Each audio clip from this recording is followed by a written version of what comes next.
Greetings, welcome back to Old Ways Rising Farm YouTube channel. Now if you have a farm or a homestead or even, a kitchen, you have tools. If you have tools, you have dull tools. And if you have dull tools, you'll want to sharpen them. That's what we're talking about today. Not the process of sharpening, but the most important tool of sharpening, the sharpening stone. Okay? So this is one of those topics that can be totally baffling. And I'm not going to say, hey, this product is the stone for you. I'm not going to talk about using the stones in detail. I want to talk about all of the terms and different types of stones and understanding and kind of cut through the gobbledygook a little bit so that when you have a dull tool and you want to make it undull, you can go and make proper decisions about what stone to buy or understand about how natural stones form and go collect them yourself. Okay, and that is a goal of this channel. This is going to go into the useful minerals category, and this is a category of video that we're going to be working hard to try and build up this year, going out and finding directly useful minerals. And one of the easiest, most accessible types of rocks to find that you can go out on the landscape or to a garden center and sort through and pick and buy in that context is the sharpening stone. Flint doesn't occur everywhere, gemstones don't occur everywhere, but sedimentary rock is very, very widely distributed. Okay, and there's a lot of good stones out there, just literally in the wild, that you can pick up. So let's get into it and start talking about some of the terminology and types of stones. The sort of stone which is probably most familiar to most people is a synthetic stone. You can have oil lubricated or water lubricated stones, or stones that don't really care and can tolerate either very, very well. These are Japanese water stones. This is my favorite type of synthetic stone.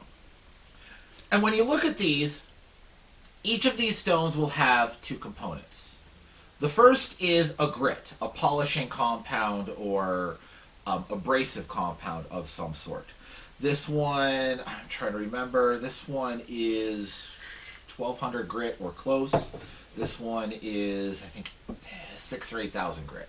Okay, I bought these a long, long time ago. So I don't remember exactly, but this is on the fine end of medium, and this is kind of a medium polishing stone. Now, when you give a grit number like that, that is a manufacturing parameter. So you talk about your abrasive, whether it's aluminum oxide or silicon carbide or industrial garnet or synthetic garnet, synthetic alumina, right? All of these things are used for your grit component. The grit has to be harder than the material you're trying to grind. Okay? So steels are going to be between 5 and 6 on the Mohs hardness scale. So your grits need to start around 7 or 8, okay, and be somewhere in there at a minimum in order to scratch the steel. This is a block of very fine sandpaper, right? The grit has to scratch the steel, so it has to be harder than the steel. And that has to be evenly sized. So in a commercial whetstone like this, they'll take a screen and size the grit. Or it's a whole stack of screens, and every one is coarser than the following. So the number on the screen is the number of holes in a square inch. Okay? So if you have 60 grit sandpaper, okay, that screen was 60 holes per square inch, okay, in the American system. There's other ways of reckoning this. They're all the same principle, right? You can convert. But that's a defined parameter. Every grit is going to be the same size. And, well, it's going to be between a range. Like if you have 60 grit screen here, then 80 grit screen here, right?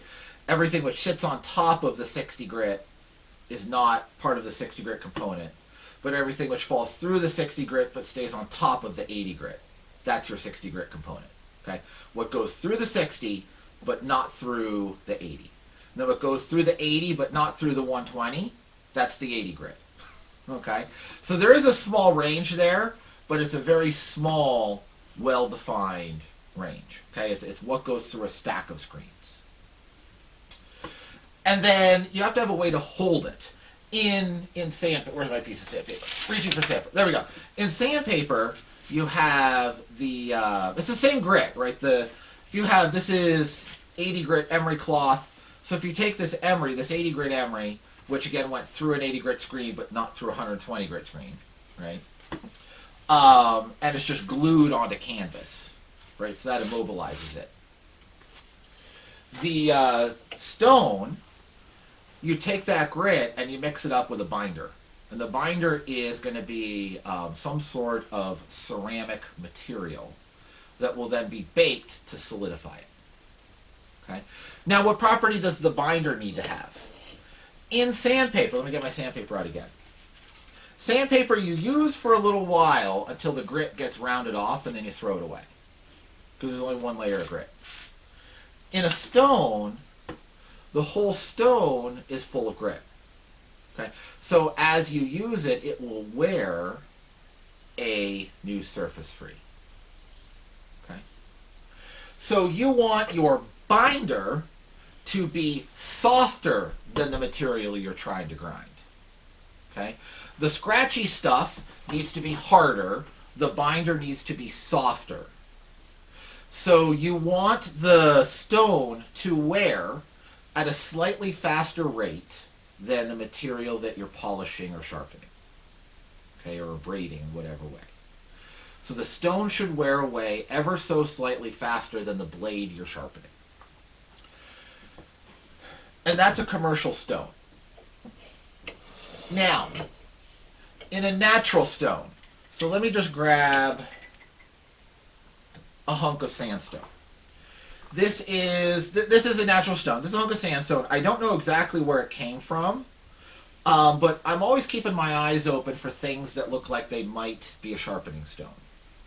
And when I picked up this piece, I could feel it was a fairly coarse grit, and I do blacksmithing, so I need all of the grits. I'm not just looking for fine to polish my already sharp kitchen knives.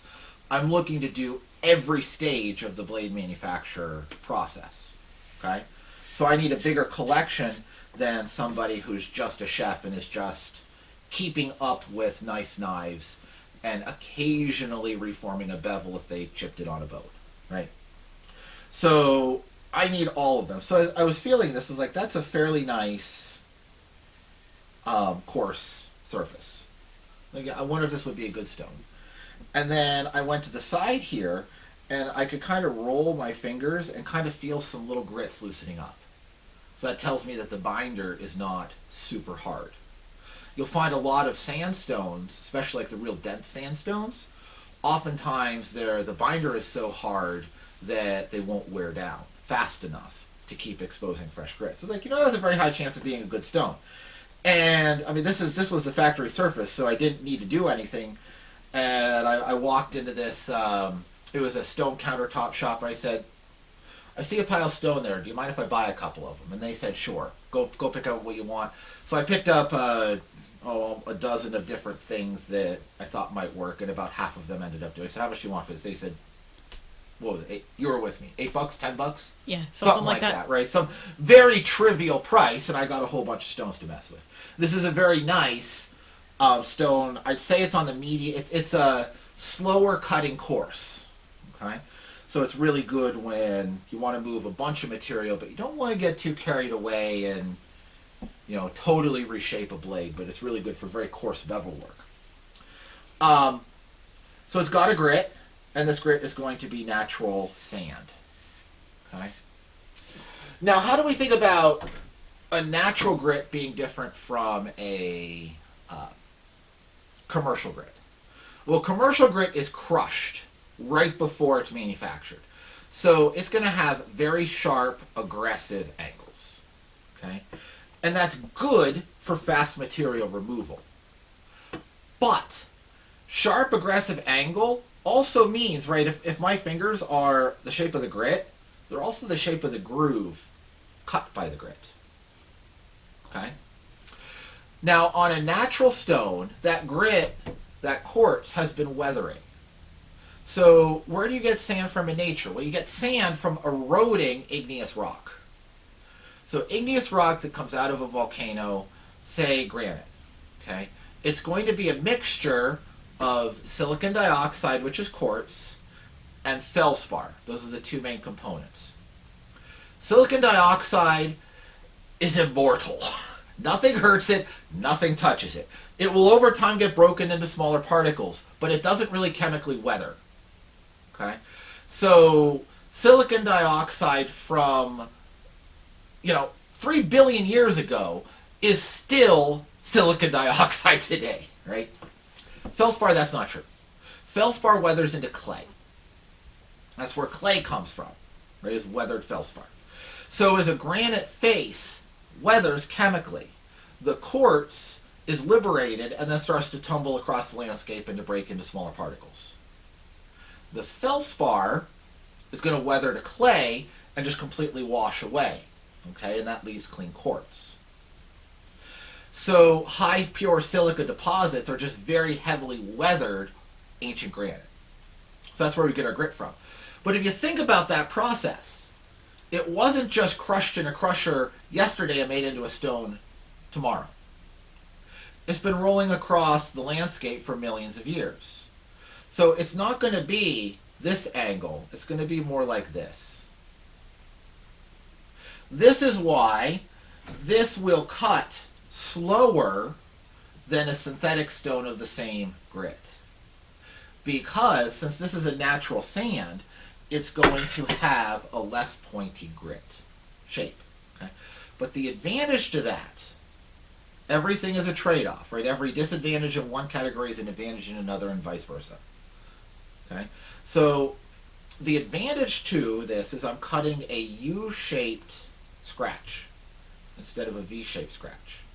Okay? So if you think about having used it on a surface and then switching to the next grit down, right? If I have this width of cut, okay, and I use a commercial grit, I have that depth of cut. Okay? And then on the next stone, I have to grind all the way up to the point of those triangles to remove those coarse scratches. On a natural grit, if I have this width of cut, I have this depth of cut. Okay? So it takes longer on the coarse grit, but then when you step down to the next grit, it is a much faster progression from that point forward. And that's one of the really big advantages to using natural stones. And I do like to have a combination of synthetic and natural, because if you are going to hog off material like crazy pants, okay, coarse synthetic grit is the way to go. But then I like to follow that with a natural stone of a similar grit size. So I'm using the slower natural stone to turn these grooves into these grooves and then progress with natural stones from there and from then out. Right? So if I'm really aggressively reshaping a bevel on, say, 80 grit emery cloth, I would then follow that with this stone to take down those V-shaped grooves, replace them with U-shaped grooves, and then proceed from there. Okay? So there is a very good place for having these slower stones in your collection. Now, when we go to metamorphic materials, another natural stone here, I got this at a garden center. This is a piece of chloritic slate, which is a metamorphic material. And in a future video, I'm going to take this piece of slate and turn it into a stone with you. It's not quite a stone yet. I got this, I split it in half. This is one half and a couple little pieces chipped off, and I did play with some of those little pieces, and it does make a nice stone. But when we get metamorphic materials through heat and pressure, we take this grit and we flatten it and we widen it. Okay? So now it's an even shallower U, but it's a little larger in size, in width. So with natural stones, you kind of lose the ability to say this stone is exactly this grit.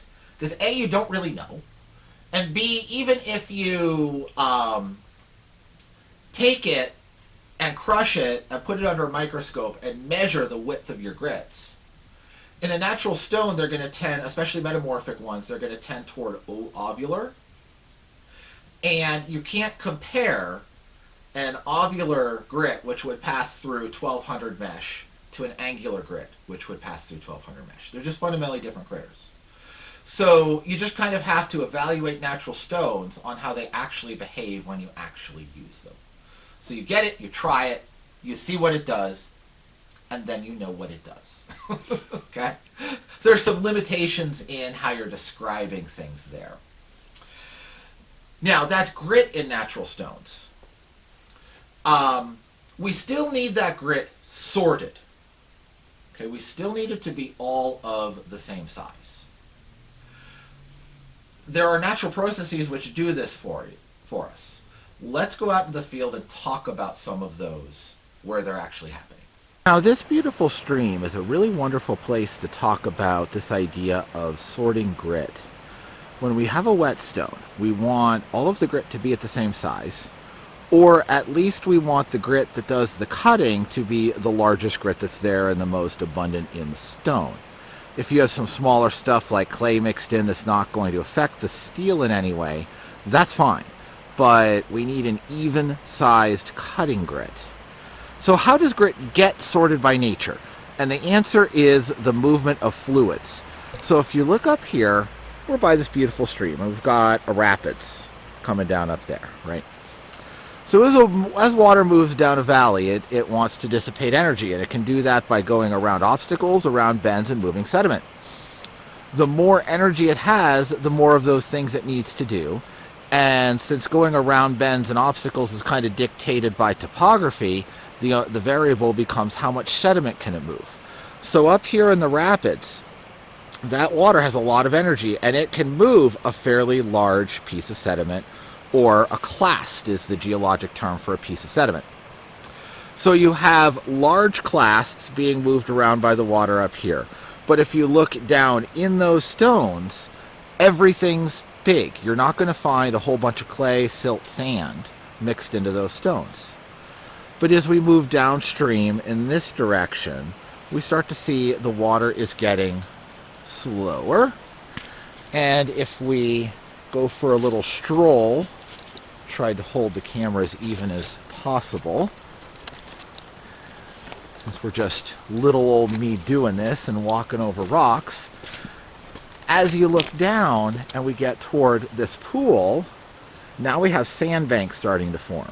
Okay, so this sand was easily moved out and away from the gravel back upstream that away, but now that we're down near this pool, in slower current, the sand is settling. Okay, that is how nature sorts sediment by size. With the varying water currents or air currents can also sort sediment. Okay, you get different weights of material that fluid is capable of moving. The majority of your sandstones, siltstones that are really good quality sharpening stones or grinding stones are going to be from some sort of estuary type environment, lakeshore type environment, sand dune environment, or like the edge of the ocean, a sandy beach, where you have large amounts of small material being sorted out and separated from the rest of the geological material that is moving through that environment. Not every environment is going to have well-sorted sediment. So a landslide can obviously move a lot of sediment around, but it's going to move it quickly and in a tumble, right? So you're going to have all the sorts of stuff all at once. A volcano is going to throw a lot of clasts up in the air, but you're going to have everything from big old volcanic bombs down to little, blown in the wind bits of sooty-like material. Again, not a good whetstone right there where it was flopped in place. It needs moved a distance in order to sort out those sizes. Also, underwater, you can have a turbidity flow, which is just an underwater landslide, right? And that will also not give you a good whetstone. You need to find an environment where material had the ability to be moved by moderate currents for a long period of time to get those well-sorted sedimentary deposits. Then you've got to turn that into rock. So let's go look at how some of these things add up to different characteristics of rock and how those relate to being a good rock for a whetstone versus a bad rock for a whetstone.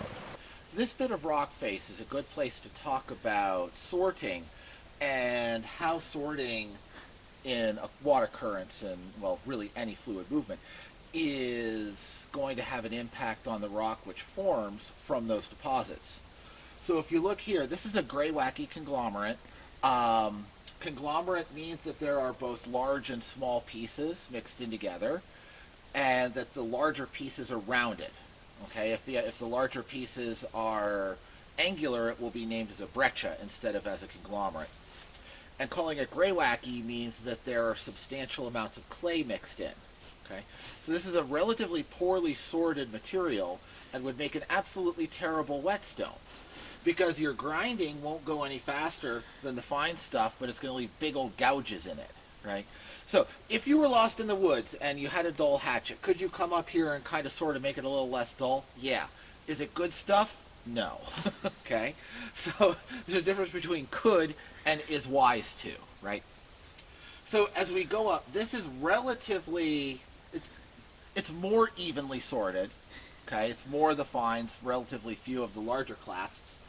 And then we get up into this region, this lens of really, really coarse material. You can see these big rounded quartz pebbles sticking out all over the bottom. And then here we have a little bit of siltstone, and then we go up to more of the average assortment of clasts. Okay? So what happens is this is the normal sedimentation in the normal life of this body as it's being formed by a river delta. Okay? And then we get up here, this is a flood, right? So normally we're only having these smaller clasts come through with the occasional larger one rolling on down. But here we moved a whole lot of these large gravel-sized pebbles in. And it's dominated by the larger sized material. So this is a flood deposit. You can also get this in tsunamis, okay? You can make a deposit like this too on a beach. And then you have high water, but it's slowed down. So you have a little bit of finer silts and stuff coming through right there, or maybe a low water period after the flood. Who knows exactly? But then we return to the average.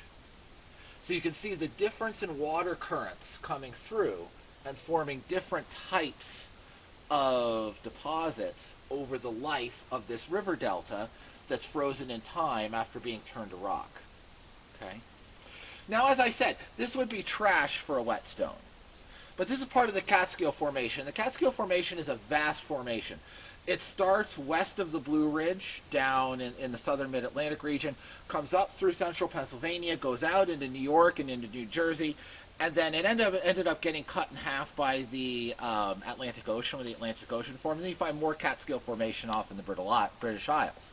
They're a really big formation. There's another patch a bit east of where this is that kind of starts in Wyoming County, Pennsylvania, Susquehanna County, Pennsylvania, that area. And it goes east into New Jersey and north up into the southern third of the Hudson Valley. So a big chunk where you have lots of really like saltwater lakes, like you would find in southern Louisiana, where you have much finer, more even sediments that are currently mined for material called bluestone. That has been widely quarried for a lot of different uses, landscaping, industrial uses, starting in the mid-1800s going forward. And it was really the concrete flagstones cut from Pennsylvania bluestone were concrete before concrete was a thing, right? So I have found pieces of that. You can find it in a lot of rivers. You can find it as architectural residue, demolition of old buildings. You can get pieces of this stuff, and it actually makes a pretty good whetstone. Let's go look at some examples of that. Now here we have an outcrop of that Pennsylvania bluestone. Now these blocks are obviously ex situ. They've been used in this stream bank stabilization project. And this is actually kind of a good thing, because you can see what's going on. You have these blocks forming with these layers. You can see these bands of weakness through it. Okay? So these can be quarried out in these gigantic blocks and then split into natural flagstones and paving stones, which is why this has been such a popular material over such a long period of time for that kind of work. Now, what is forming these layers? And those are planes of weakness where the deposition of materials changed. If we just come over to this block, it doesn't have quite as nice a face to look at in that regard. But if you look up here, you see all of these patterns on the top. These are trace fossils. So what's going on here is the deposition of sediment slowed down, stopped. You got a whole bunch of algal growth, and that algae and pond scum is then being grazed upon by all the little creepy crawlies in the bottom of this ocean. So where you're getting this sort of material is an environment much like Lake Bourne, Lake Pontchartrain, the Wrigley's, that kind of area down in Louisiana, where you have streams that during high water are washing relatively coarse grit off into a lagoon type environment, or a shallow, very, very shallow edge of a Pyrrhic sea. And during high water, you're getting a lot of sanded silt. During lower water, you're getting a lot of clay embedded. And this is indeed another gray wacky type material. But then at really low water, you're getting these layers of algal mat. And that algal mat does not cement together well and provides the planes of weakness upon which this rock can be split. Let's go look at a little bit more of it further downstream. So here's another chunk in this same exposure. And if you look here, you have this material up top, which is very well lithified, very strong, is holding up. This material at the bottom, very strong, holding up. But here in the middle, you see, I could just poke this and it just falls into sand. Okay? And this is a really nice illustration of what has to happen to make rock rock. Right? Some people will say when they're talking about these whetstones or sedimentary rock in general that it's just held together with heat and pressure. That's not true. There's heat and pressure are absolutely important in the lithification of this stuff. Don't get me wrong there. There also has to be chemistry. There has to be a cement. There has to be a material to stick these sand grains together. Something that crystallizes around them and glues them in place like a cement. Okay? And whatever is cementing here works. Whatever cementing here works. But this sandy stuff, the stuff that's just falling apart, whatever conditions persisted when this layer was set down, led to a cement which does not hold up. So it erodes out a lot faster than what's above and below. Okay? And for a clue, you can see this stuff above and below, there's a lot of iron from the yellow staining. Okay? And here in the layer that's falling apart, there's a lot of these black marks. Well, those are plant fossils. Okay? Little bits of plant, coal-age plants. And my guess is that this is held together with iron oxide. This is held together with some sort of iron oxide, and that's held together with some sort of iron pyrite. And that pyrite then rusts and decomposes when it's exposed to atmospheric oxygen. When that happens, it expands and it blows the sand grains apart. Now, you would need chemical testing to validate or invalidate the hypothesis, but it's an easy way to explain why this would be solid, that would be solid, and this would be garbage. There's just so much you can see in the top of these. Here, all of those black marks, those are those plant fossils that I was showing you in that sandy section. And when I smelled my fingers after poking them there into the rock, and you can really smell the sulfur there. So I'm pretty sure that that was cemented by pyrite that is falling apart. And just a little bit more cool stuff. These are fossilized ripple marks here on the surface of this block. So much cool stuff to see when you're walking around a location like this. There along the streams, we talked about the process of forming sediments, breaking down rock, forming sediments. Those sediments are then called clasts. Okay? In order to take those clasts and turn them into a rock, we need to goes through a process that is sometimes called lithification, or the making of a rock, or diagenesis. There is some nuance in those terms. A true hardcore geologist will be able to go into a long discussion of that nuance. For the purpose of this particular conversation, I'm going to consider them close enough to synonymous to use basically interchangeably. Okay, I know there's some nuance there, I recognize that, but for our purposes, they're close enough to each other to just move on. Now, the process of diagenesis, the forming of a rock from clasts, you need more than just the clasts. Okay, you need to take the clasts and you need to compress them together so that they, come into close contact. Okay, so you need pressure. And then you need some chemical material to come into the pores between those clasts and glue them together. Okay, that's going to be called the cement, right? So as we take some clasts, and this is what I have here in front of me is some of my Founder's green sand. So this is approximately 80% sand and 20% clay, plus or minus 5%. I make it until it feels right. It's not super accurate mixture, but 80-20, give or take 5% each way. Okay, so that's what this is. There is no binder in here. Okay, it is just the clay and the sand, right? Now, if I come and I add some water, you're going to see this start to gain the ability. Just kind of knead it around a little bit. The water is going to activate the clay and make it possible for this to form a nice tight ball. Okay, so we have just made one official mud pie. Sandy mud pie. Okay. Only takes a little bit of water to make this stuff work. Actually, I added a wee bit too much there. That's okay. A little bit more. We'll pack a little bit more into our mud pie.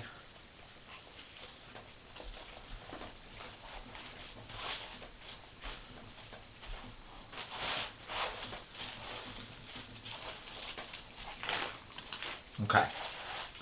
So there we have a little mound of clasts.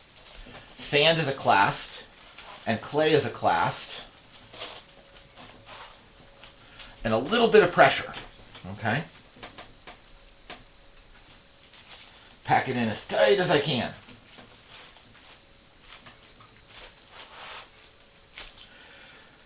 But when this dries out, it's going to end up looking just like that.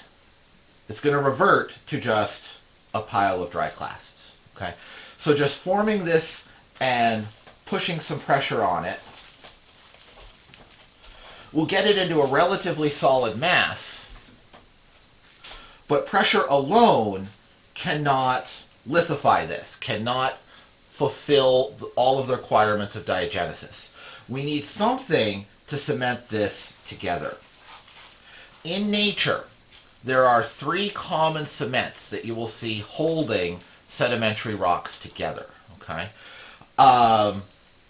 one is silica. The second is calcium, various calcium carbonates. Okay, carbonate materials, and the third is iron. Okay, iron is the most common, followed probably by carbonates, followed by silica. Okay, I'm not sure, worldwide I'm not sure whether silica or carbonate wins. Of those three, there's one that I can easily manipulate, and that's silica. So this is a bottle of material called water glass. You make water glass by taking lye, like very concentrated sodium hydroxide, and dissolving ground glass in it. Okay, that's how caustic lye is. It will dissolve glass. This is a little bottle of that. This stuff is quite dangerous. It's extremely caustic, and when droplets of it dry out, they will form silica gel, because as the silica is only able to stay dissolved as long as the lye is present. When it dries out, the lye is converted from sodium hydroxide to sodium carbonate, basically baking soda, and it can no longer dissolve the silica, so the silica recrystallizes. Okay? Fine silica crystals are really crazy bad for your lungs, very bad news bears, and this is an extremely caustic material, so you don't want to get it on your skin. Hence why I have blue gloves on. I'm just going to pour a little bit of that in and very carefully knead this into a caustic dangerous lump. Okay.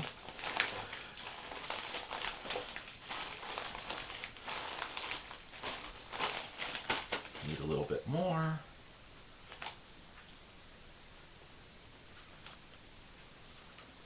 Okay. This is definitely a don't try this at home experiment unless you understand how to handle these sorts of chemicals.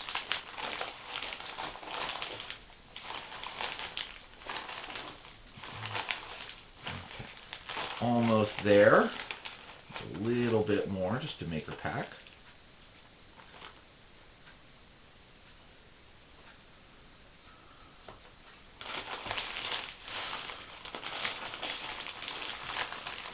I am formally trained in chemistry. That is why I'm doing this. Please do not try this at home just at random. Okay. Now, I think that's as good as I'm going to get in the bag.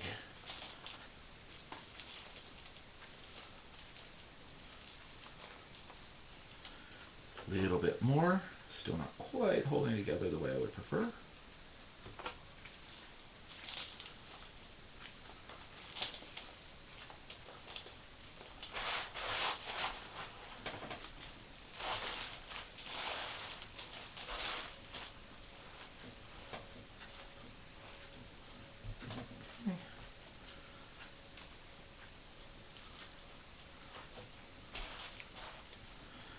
Make a little volcano. I just pour some right in.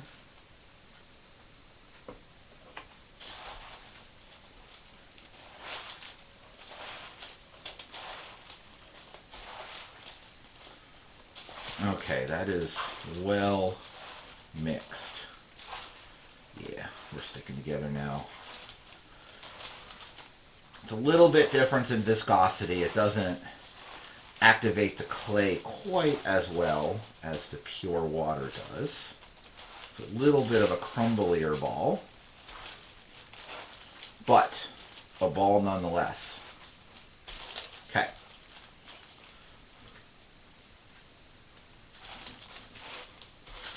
Now, what I'm going to do is I'm going to take this little tray, and it's a bright, sunny 80-degree day outside. I'm going to take this little tray and I'm going to set it out in the sun. And that's just going to dry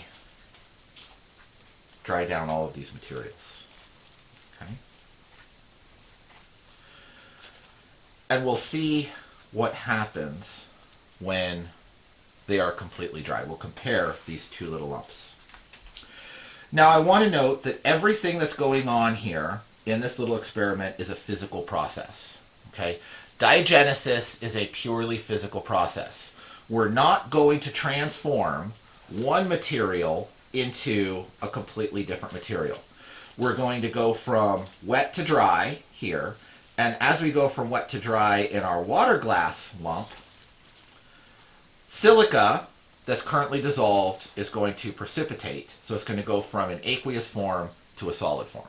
But the silica is still silica, the sand is still sand, the clay is still clay. All we're doing is compressing it and allowing it to dry out, okay? And this is a key important thing to recognize when we're talking about diagenesis and the formation of sedimentary rocks. It is a physical process, okay? If we make the conditions so extreme that we change clay into something other than clay, right? Now we're talking about metamorphism. And we will discuss that in a future video, because there are a lot of metamorphic materials that make good whetstones. And there are some sedimentary materials that don't make a good whetstone until after they've been metamorphosed. Okay? So it is important.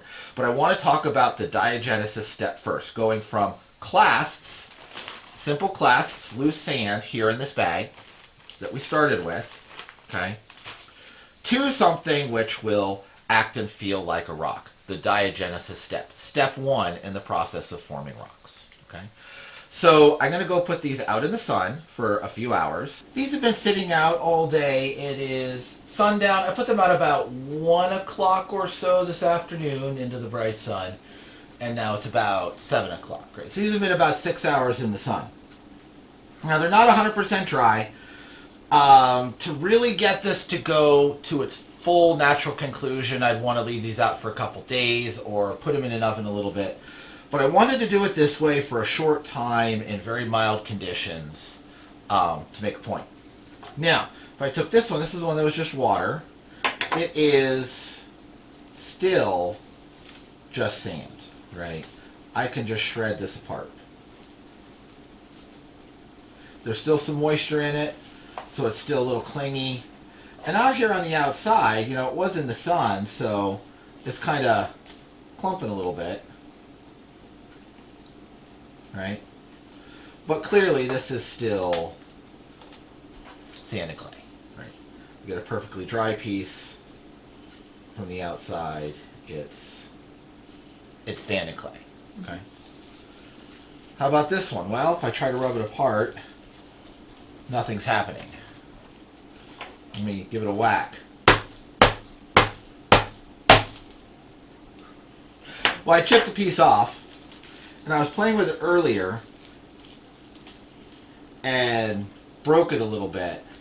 But you can see where it's had a chance to dry, this is rock. Okay? I cannot crumble this into its parts. This is the importance of having a cement component in a sedimentary rock. Sometimes you'll hear people talking about this stuff. I've seen it a lot, especially when I've listened to people talk about natural whetstones in particular, that a whetstone or a sandstone is sand that has been compressed until it's stuck together. That's not it. That's not it. It's sand that is compressed in the earth over a long period of time, but it has to have a cement in order to hold together. Poking it. There, I broke it again. Okay? So, whereas this, I can just poke my finger through. Okay? This has been compressed, but nothing is happening. Now, what if you were to take this and bury it in the earth and nothing else came in? It would still just be sand. Okay? It has to have something else, some other material come in, fill up those pores, cement it together. Now, in the earth, this happens with relatively weak concentrations over extraordinarily long periods of time under extraordinarily high pressure. Okay? Here, I'm doing this in 6 hours of dry time out in the sun. In order to make that work, in order to have any kind of demonstration here, I had to go to, concentrated, almost syrup consistency sodium silicate. So I have an extraordinarily high concentration of solute. Okay. So instead of a extreme in terms of time, I'm going to extreme in terms of chemistry. It's very rare to be able to watch this process happen in real time under natural conditions, but there are cases where you can do that. Let me take you to one here. Just a little quick insert note here. I wanted to show you these orange peel pieces peeling off after just 6 hours in the sun to illustrate that this is about the chemistry of cementation, not about any extravagant conditions that I subjected the material to. Okay? But after a couple hours in the oven at 350 and another day, this is very, very, very solid. It does work. It is a rock. Okay, let's continue. Now, that previous example was definitely a bit contrived. we were taking a super concentrated solution of silica and using chemical extremes to replace time extremes, right? So that was far more concentrated than anything you'll see in nature. The reason I showed you that way is because there's so few locations in nature where you can see the process of lithification in action on a human timescale. But rare is not the same as non-existent, and we're at another one.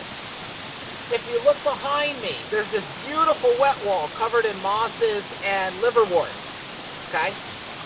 It's wet. The water coming through it is extraordinarily high in calcium, dissolved calcium carbonate, which is the second of the mineral types which commonly cements stone together in the initial process of lithification. So if we move the camera a little bit closer to the moss, there's something really interesting going on just behind me. Now, as I carefully hold these jewel weeds down, we don't want to break these little medicines. You'll see this spot where there's a little bit of green growing out, but it's mostly white. This is calcified moss, okay? This is water that is so rich in this calcium carbonate that every year the moss from the previous year dies, absorbs that water, and the water evaporates out, leaving behind a calcified skeleton of the moss. More moss grows over top, and then the process repeats. So normally when you lean on a bed of moss, it's nice and soft. This one is crunchy and spiky because of that moss coming in, that calcium coming in here and turning this moss to rock in real time every year. And that's really, really fascinating. And if I look at the ground, there's little places where you can find these little moss skeletons that have weathered out from the frost action that are just coming out and falling. So this is an amazing, amazing site where this is happening. Now, that beautiful, beautiful spot in the woods is in Herkimer County, New York. And it's a bit of a popular rock hounding site for this interesting material, which I'm going to talk about in just a minute because it has another little bit of the story on understanding how these rocks form. But I just wanted to mention here, while we're in the middle of this conversation, that little sojourn for those couple minutes of video was actually quite the expedition getting out there. And I want to do more things like that on the channel and take you to places where you can go and find these materials for yourself, the whetstones for yourself and flint knapping materials for yourself and things like that. But this channel is currently unmonetized and unsponsored, and I want to keep it that way to stay independent and to be able to help you.